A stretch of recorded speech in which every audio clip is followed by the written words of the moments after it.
Hello students, good morning all of you.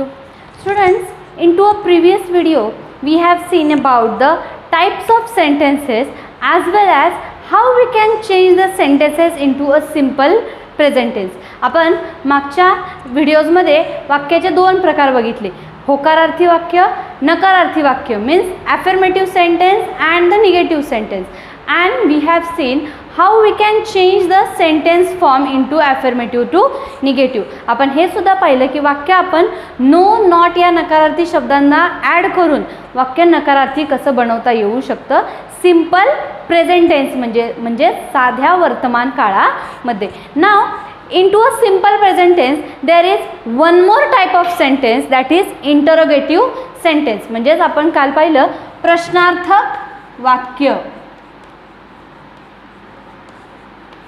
प्रश्नार्थक वाक्य, the sentence which shows the question that known as interrogative sentence. असं वाक्य की ज्या वाक्यातून प्रश्न दिसतं त्याला इंटरोगेटिव्ह म्हणजेच प्रश्नार्थक वाक्य असं बोललं जातं. Into a interrogative sentence there are two types of interrogative sentence. Interrogative सेंटेन्समध्ये वाक्याचे दोन प्रकार होतात, yes no type question and the WH question. Now first is yes no type question. Yes no type question means the question which begin with the question which begin with the auxiliary and that question's answer will only yes or no. असा प्रश्न की ज्या प्रश्नाची सुरुवात auxiliary verb म्हणजे सहाय्यकारी क्रियापदाने झालेली असेल. Is she goes to school. ती शाळेत जाते का, अशा प्रकारे हे येतं प्रश्नार्थक वाक्य यस नो टाइप क्वेश्चन. होकारार्थी जे आपण होकारार्थी वाक्य बघितलं त्यामध्ये काय आपण बघितलं, सब्जेक्ट वर्ब आणि ऑब्जेक्ट, बरोबर. परंतु इंटरोगेटिव्ह सेंटेन्स करत असताना सेंटेन्स स्ट्रक्चर कसं होतं, auxiliary verb plus subject plus verb plus object. Auxiliary verb plus subject plus verb 5 plus object. Verb 5 चा वापर कधी करायचा साध्या वर्तमान काळामध्ये, when we are talking about the third person but the third person is singular. आपण आणि वाक्यातील कर्ता सब्जेक्ट जर का सिंग्युलर असेल बट द थर्ड पर्सन असेल, दुसऱ्या कोणत्याही व्यक्तीविषयी बोलत असू तर मात्र तिथं क्रियापदाचं पाचवं रूप वर्ब 5 वापरावं लागतं. आणि क्रियापदाचं मूळ रूप कधी वापरायचं, when we are talking about third person but the third person is plural. जर का आपण तिसऱ्या व्यक्तीविषयी बोलतोय परंतु तुमचा सब्जेक्ट जो आहे वाक्यातील सब्जेक्ट जर का प्लुरल असेल, अनेक वचनी असेल तर मात्र तिथं V1 चा तुम्ही वापर करू शकता. आणि आपण स्वतःविषयी बोलत असताना सुद्धा V1 चाच वापर करायचा. मग प्रश्नार्थक वाक्यामध्ये यस नो टाइप क्वेश्चनमध्ये सेंटेन्स स्ट्रक्चरमध्ये बदल काय होतं, तर सुरुवातीला ऑक्झिलरी वर्ब येतं, त्यानंतर सब्जेक्ट, त्यानंतर main verb and then the object and at the last question mark म्हणजेच प्रश्नचिन्ह. ओके, मग आता हे झालं yes no type question. The question which begin with the auxiliary verb and that questions answer will only in yes or no, that question known as the yes no type question. असा प्रश्न की ज्या प्रश्नाची सुरुवात ही सहाय्यकारी क्रियापदाने होते, शिवाय त्या प्रश्नाचं उत्तर हे येस किंवा नोमध्ये देता येतं, अशा प्रश्नाला येस नो टाइप क्वेश्चन असं बोललं जातं. Then next is the WH question. आता WH क्वेश्चन जे आहे, WH question means the question which begin with the WH word and that questions answer will not come into yes or no. WH question म्हणजे असा प्रश्न की ज्या प्रश्नाची सुरुवात ही WH वर्डने झालेली असते आणि त्या प्रश्नाचं उत्तर हे येस किंवा नोमध्ये देता येत नाही. नाव WH वर्ड मीन्स असे कोणते शब्द की ज्या शब्दांची सुरुवात WH ने होते. For example what, how, when, which, where, etc. what, how, when, which, where हे काय, how much हे सगळे काय येतात तर WH वर्ड येतात. मग अशा WH वर्डने जर का एखाद्या प्रश्नाची सुरुवात झालेली असेल तर त्या प्रश्नाला WH क्वेश्चन असं बोललं जातं. मग आता हा WH क्वेश्चन जो आहे त्याचं सेंटेन्स स्ट्रक्चर म्हणजे वाक्यरचना कशी असते तर WH word plus auxiliary verb म्हणजे सहाय्यकारी क्रियापद plus subject plus verb 1 plus object plus question mark. इथं सुद्धा क्रियापदाचं रूप हे तुमच्या वाक्यातील सब्जेक्टनुसार डिपेंड असतं. Which verb form we have to use that should be depend on your subject in to a WH question also. आपण कोणता वर्ब फॉर्म वापरणार आहोत हे तुमच्या सब्जेक्टवरती डिपेंड असतं. सिम्पल प्रेझेंट टेन्समध्ये तुम्ही वर्ब फॉर्म जर का वर्ब 1 वापरायचा असेल तर तुमचा सब्जेक्ट हा फर्स्ट पर्सन किंवा थर्ड प्लुरल पर्सन लागतो. आपण स्वतःविषयी किंवा तिसऱ्या व्यक्तीविषयी परंतु प्लुरल फॉर्ममधल्या तिसऱ्या व्यक्तीविषयी जर अनेक वचनी व्यक्तीविषयी बोलत असो तर तिथं V1 येतं. आणि जर का तुम्ही स्वतःविषयी न बोलता तिसऱ्या व्यक्तीविषयी बोलताय परंतु ती तिसरी व्यक्ती कशी आहे सिंग्युलर आहे एकवचनी आहे तर मात्र तिथं V1च्या ऐवजी V5चा वापर करावा लागतो. आणि नकारार्थी वाक्य बनवत असताना डू नॉट आणि डज नॉट असा चेंज करायचा.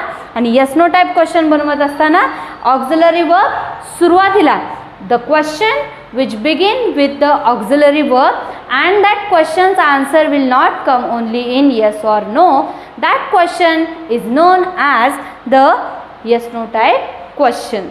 असा प्रश्न की ज्या प्रश्नाची सुरुवात yes no टाईपने yes no टाईपचं क्वेश्चन म्हणजे असा प्रश्न की ज्या प्रश्नाची सुरुवात ऑक्झिलरी वर्बने झालेली असेल आणि त्या प्रश्नाचं उत्तर हे यस किंवा नो मध्ये देता येऊ शकतं अशा प्रश्नाला yes no टाईप क्वेश्चन बोललं जातं. आणि WH क्वेश्चन म्हणजे the question which begins with the WH word and that questions answer will not come in only yes or no. आता WH वर्ड कोणते तर what, how, when, where, how much, how long, how हे सगळे काय आहेत WH word आहेत.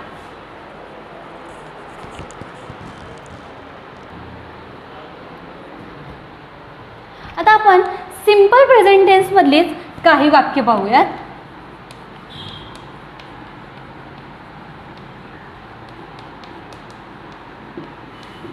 Simple present tense number 1 he goes to market. He goes to market. त्यानंतर she goes to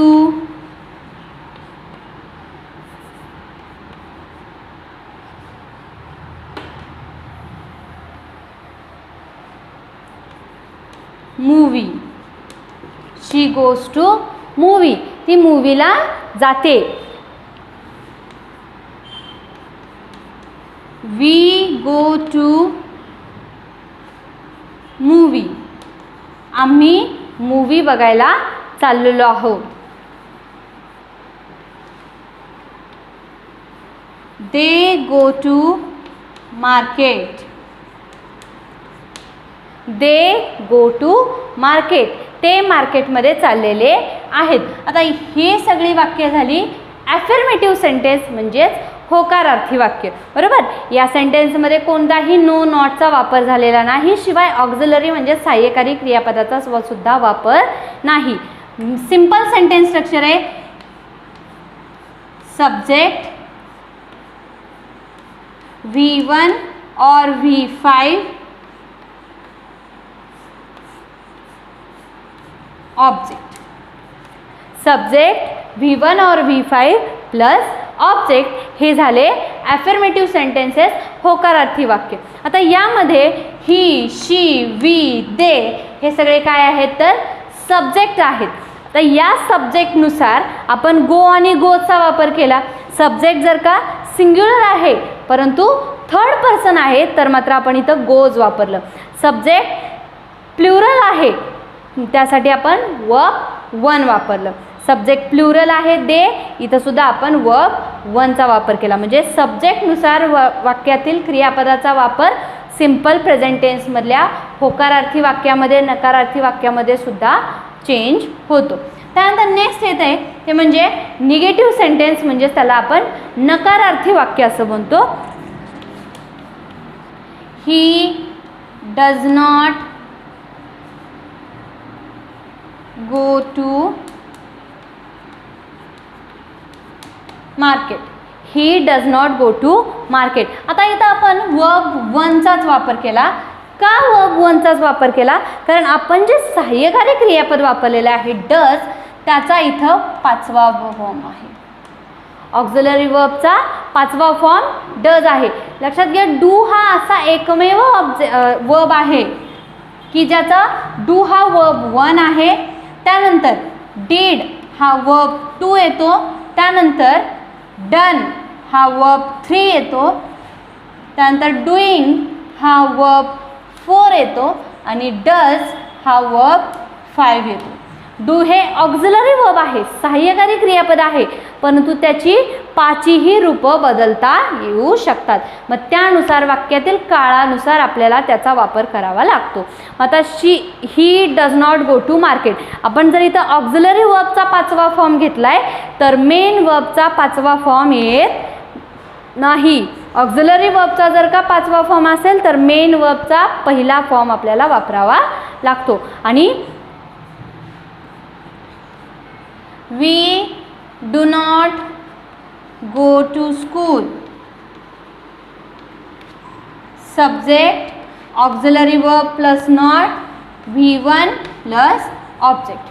कोणत्याही काळामध्ये वाक्य बनवत असताना ऑक्झिलरी फॉर्मचा जर का आपण दुसरा, तिसरा, चौथा फॉर्म घेतलेला असेल तर त्यानुसार मेन वर्बचा फॉर्म हा चेंज होतो. आता सिम्पल प्रेझेंट टेन्समध्ये जर आपण पाहिलं तर सिम्पल प्रेझेंट टेन्समध्ये ऑक्झिलरी वर्ब म्हणजे सहाय्यकारी क्रियापदाचा आपल्याला 5वा फॉर्म वापरावा लागतो. बरोबर, डज हा 5वा फॉर्म आहे डूचा. मग याचा 5वा फॉर्म जर का आपण वापरत असो तर मेन वर्बचा कितवा फॉर्म येणार? फर्स्ट फॉर्म येणार. I do not go to school आणि he does not go to market.